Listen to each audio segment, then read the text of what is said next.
Welcome to another episode of It Takes a Viking, the official podcast of the Salem State Alumni and Friends community.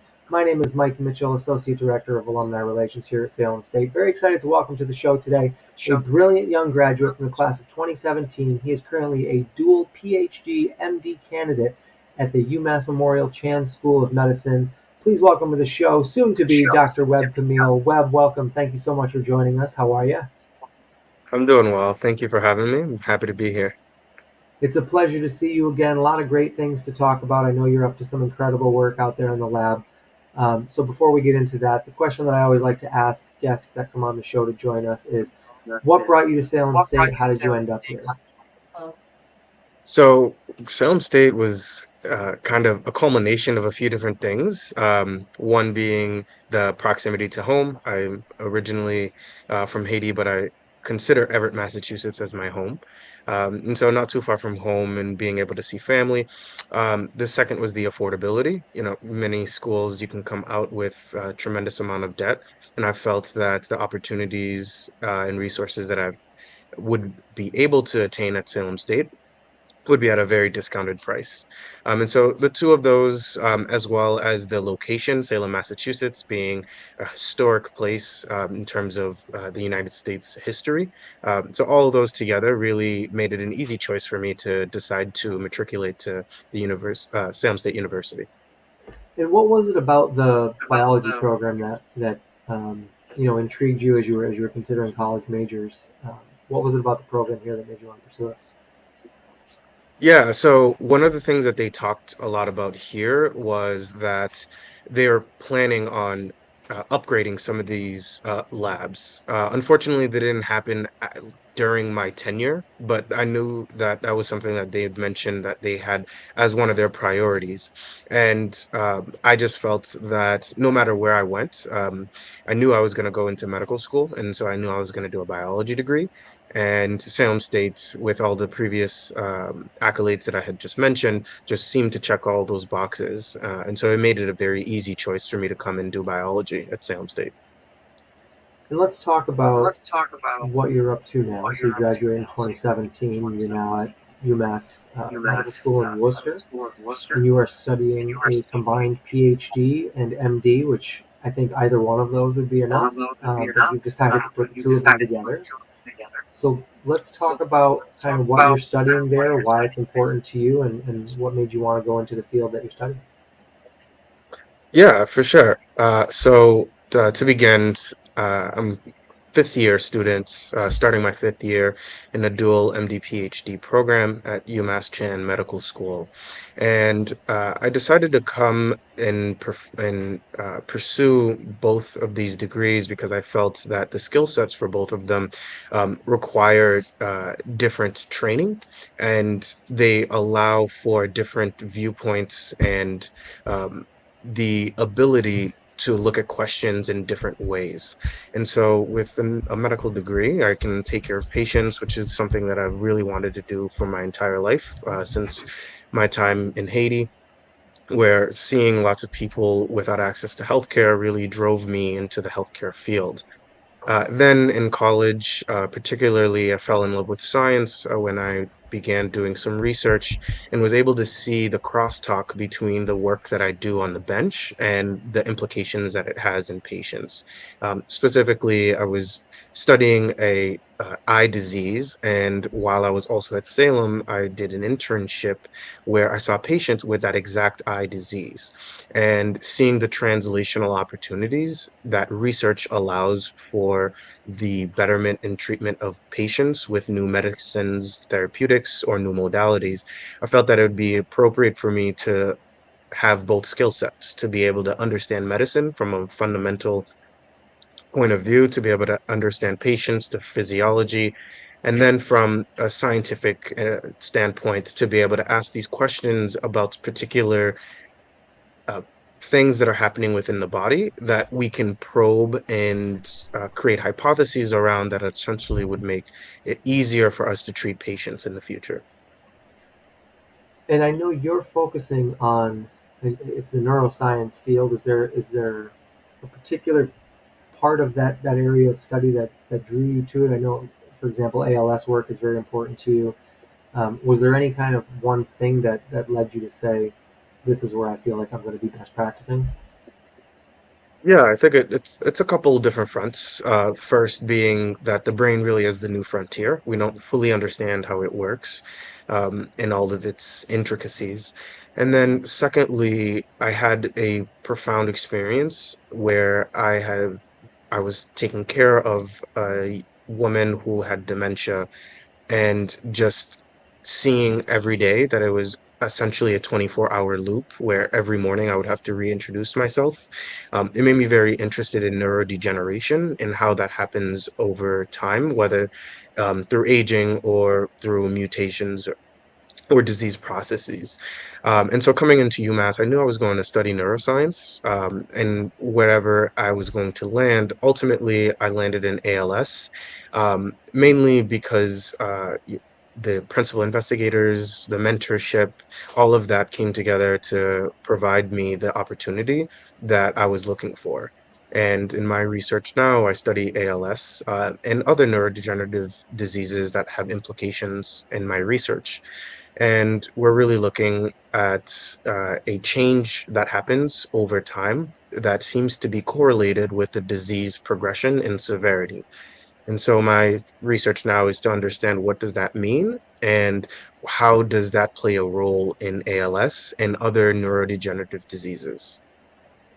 And as a person who is very directly impacted, I have a parent with multiple sclerosis, advanced stage. I can't urge you strongly enough to continue what you're doing because my best friend growing up had muscular dystrophy. My mother has multiple sclerosis, so kind of all these neurologically based diseases that can have pretty significant and catastrophic impacts on the lives of not only the patients that have them, but the people in the sphere of those other individuals as well. Your work is going to be life changing someday. I have no doubt about it.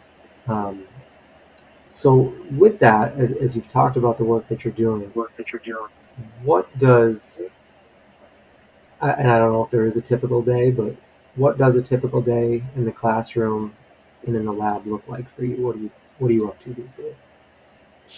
Yeah, so I guess so there's not really a typical day, but I can kind of break it down in terms of percentage. And for any given week or any given month.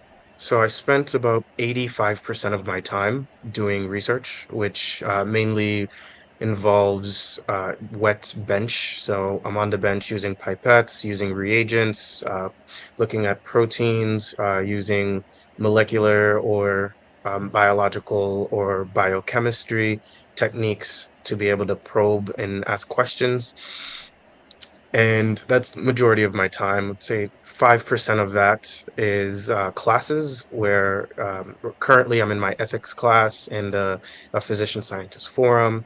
And so it allows us to continue our medical um, curriculum in a way that allows us to still be in the lab. And then I also have to take care of uh, other clinical hours that I have to do in order to be able to still have the wherewithal and the capacity to care for patients. And so occasionally I will be in the hospital. These last week I was in the ICU taking care of patients.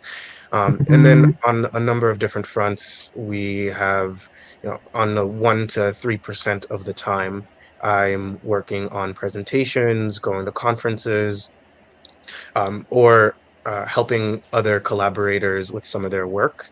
And then also learning on my own time, reading papers, and trying to develop new skill sets that allows me to ask better questions.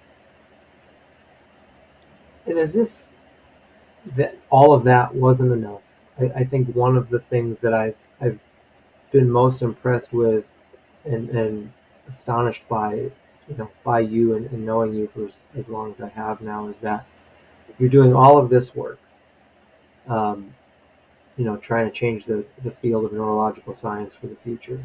Um, in what little free time I imagine you have, you run your own nonprofit. I do, yes. And so let's talk about One Leaf a little bit. Um, Okay. tell me, tell me what led you to want to start it. What is it? What does it do? And What can you tell us about it? Yeah, so One Leaf or One Leaf Corp is a nonprofit that I started with a colleague of mine. And it was at the depths of the pandemic, and I was home studying for the USMLE Step 1, which is our first licensing exam for being a medical doctor. And during that time, I felt that with all of the social justice kind of outbursts and protesting that's happening, and coming from a very diverse town, I felt that, putting a black square or talking about it on Twitter or things like that really didn't make a difference for me. And so I wanted to do something tangible that I can give back to the community. And so I contacted my colleague and we started One Leaf, and we are a regenerative agriculture and sustainability organization, and we're based out of Everett, Massachusetts. We work with Everett Public Schools, and we reduce food waste, reduce greenhouse gas emissions, and combat food insecurity within the community. And we do this mainly by supporting local farms and then composting school lunches, the ones that are compostable, and using the end product of composting to fertilize these farms. And so that's the regenerative part, where the food that we make goes back into the ground and makes the new food for the next harvest.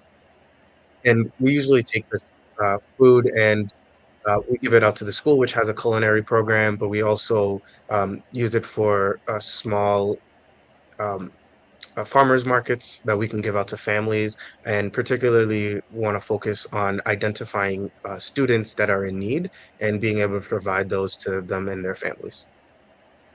And so, if we were to, so where can we learn more about One Leaf Corp? We'll share this in the text of the post that we're putting out, and we'll tag any accounts that you have as well. But are you on socials? Do you have a website? Where can we find you to learn more?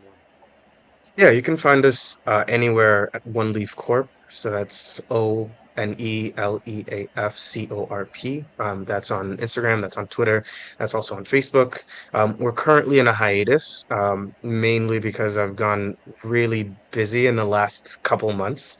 But we do plan on coming back for the beginning of the next harvest, which will be somewhere in early spring. So we'll take the winter off because winter usually isn't great for growing crops. But we'll keep our programs running and still communicate with the schools. And we're always looking for volunteers if people are willing, or donations as well. We do accept donations through Venmo. And so there's lots of ways for people to get involved and help us in our mission. And I saw as well that you do some T-shirt sales as well. I'm assuming help the cause too. Yes, we do yes, we do have t-shirts that you can purchase, and the proceeds will go to us so that we can complete our mission. Awesome! What a great organization. And again, we'll tag and share in the text for the post when we share this interview on our channels. That will make it a little easier for folks to find you. Um, Webb, I think now that you're kind of in the throes of your MD PhD program, you're roughly halfway through it. Um, what is there anything you wish you had known now with the benefit of hindsight when you started the program that, do you think you still made the right choice? Would you have done anything differently? What do you think about? Do you ever think about questions like that? Yeah, I think yeah, it definitely was something that I was pondering, especially this uh, year when all of my classmates who I came into medical school with all graduated, and now they're all doctors all over the country. So I definitely felt that question, particularly this year. But I think overall, I'm very happy in my decision. There's so many things that I would have never been able to learn, including, computational skills, being able to see medicine from a 50-foot view.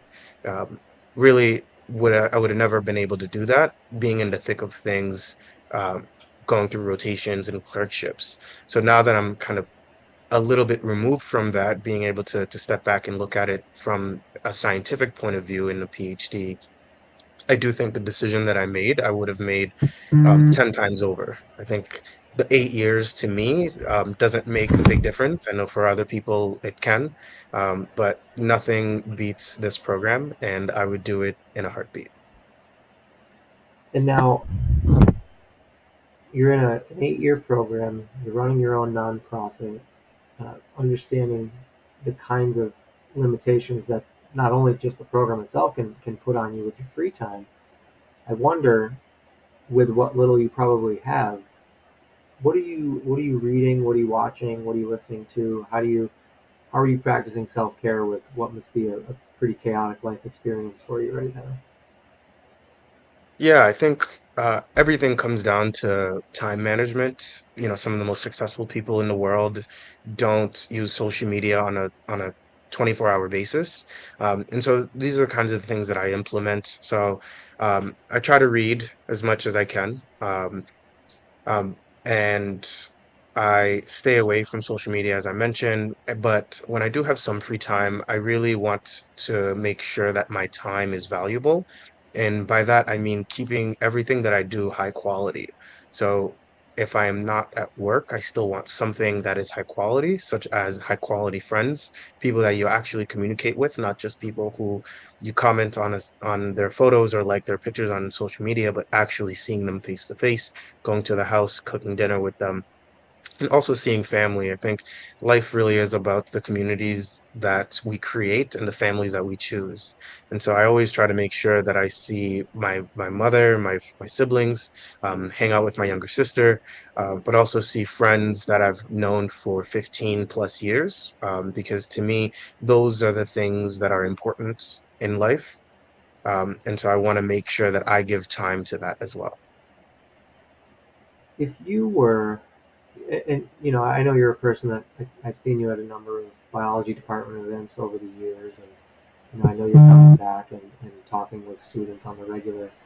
Um, what are you saying to them? What advice are you offering for students who might be interested in pursuing a career in the sciences, in biology specifically? What are some of the questions you're being asked, and how are you answering those? Yeah, you definitely want to know the landscape because everything moves really fast. I think more now than ever before in history, where technology is moving at such an exponential rate that we can't really depict what is going to happen in 20 years. You know, maybe five, but even then um, that can be a losing battle. So I think the first thing is understanding what do you want to get out of your degree? What do you see yourself doing? With a biology degree, if you want to get into the sciences, there's academic and then there's industry. So you have to know the difference between the two of them, public or private, and whether or not you feel that it is necessary for you to have a terminal degree, like a PhD, for the sciences. And those are going to be hard to go through, but I think talking to your family, talking to friends, talking to people who are in the programs and finding out what is it that you are actually looking for, will give people better clarity on what they should do with their lives. A biology degree is very broad in that if you do get a biology degree, I would recommend also get either a minor in business or a minor in computer science. These are the things that are going to be very useful to you in the future. Knowing the biology is very important, but the world needs more people who understand biology and other disciplines because those are the places that where innovation really does matter, such as high-end biotech industries, or even working in labs in an academic setting without being a student. So all of these things will require some form of thinking about how you want to view yourself in the future, and then just going after it and asking questions to better know what the road looks like for you. So forcing yourself to look at things a little bit differently. And I thought it was interesting that you said, I think business, some folks that might be listening or watching would have an idea of why that might be an understanding, a good idea as a minor or something like that. But then you mentioned computer science as well. And, so I think that's a really interesting way to look at it and other things to consider. I think it also just, you know, makes you a more well-rounded and holistic candidate for any potential position that you'd be interested in anyway. So before I let you go, Webb, I'm curious. I always like to ask this last for people that I get to talk to is, um, what does being a member of this community mean to you? What does being a Salem State graduate mean to you? To me, it means doing more. I think a lot of people, when they think of state schools, they think it's very affordable because the resources are lacking, or because the professors aren't great, or the coursework is a bit easy. And I will tell you that is not true when it comes to Salem State. And that is something that I'm seeing now, more so because a lot of my classmates do come from Ivy Leagues. They do come from the top tier institutions in all of the US.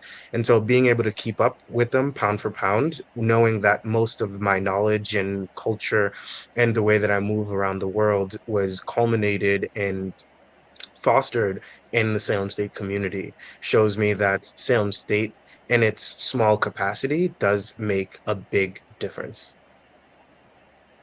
I don't think there's a better way that we could end our time today than what you just said. The tenacity of the Salem State student is pound for pound can compete with anybody else out in the professional workplace. So, Webb, I really appreciate your time again. I know you're extraordinarily busy. And for those folks watching, this was an unfortunate set of circumstances that led to Webb talking with us again today. This is his second interview that he's done with us, but the first one was unfortunately lost. So, Webb, we appreciate your time. Thank you again so much for joining us. Can't wait to see what happens next for you. And we know the sky is the limit and only a tremendous future lies ahead for you. So, really appreciate you taking the time to join us today. Thank you so much. Thank you. Thank you for having me. We'll always be a Viking. Well, we'd like to thank Webb once again for joining us today. This has been another great episode of It Takes a Viking, the official podcast of the Alumni and Friends community here at Salem State University. My name is Mike Mitchell, Associate Director of Alumni Relations. And until next time, thanks for watching.